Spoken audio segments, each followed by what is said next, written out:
آقا علیہ السلام نے یہ بھی فرمایا حدیث پاک، اگر آپ کی طبیعت میں اچھے اخلاق پیدا ہو گئے، مسکراتا چہرہ ہو گیا، ہر وقت عفو درگزر کرنے والے ہو گئے، فار گیونگ، کیئرنگ، لونگ، یہ چیزیں طبیعت میں پیدا ہو گئی، تو یہ جو خلق حسن ہے، آقا علیہ السلام نے فرمایا یہ تمہارے خطاؤں کو اور گناہوں کو اس طرح پگھال دے گا، ختم کر دے گا، جس طرح برف آئس کو واٹر میں، پانی میں ڈال دیں تو پگھل کے ختم ہو جاتا ہے۔ اچھے اخلاق سے تمہاری خطائیں اور گناہ بھی پگھل کے ختم ہو جائیں گے۔ اور اگر اس کے برعکس اخلاق برے ہیں، طبیعت سخت ہے، اخلاق برے ہیں، لوگوں سے غیظ و غضب رکھتے ہیں، جلال میں بات کرتے ہیں اور لوگوں کے ساتھ بلائی نہیں کرتے، دل کو تنگ رکھتے ہیں، تعصب رکھتے ہیں، بے عزت کرتے ہیں، خود کو بڑا سمجھتے ہیں، دوسروں کو حقیر سمجھتے ہیں، ڈانٹتے ہیں، اگر اخلاق آپ کے برے ہیں، فرمایا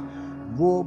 برا اخلاق آپ کے نیک اعمال کو اس طرح برباد کر دیتا ہے جیسے سرکہ شہد میں ڈالیں تو شہد کو برباد کر دیتا ہے۔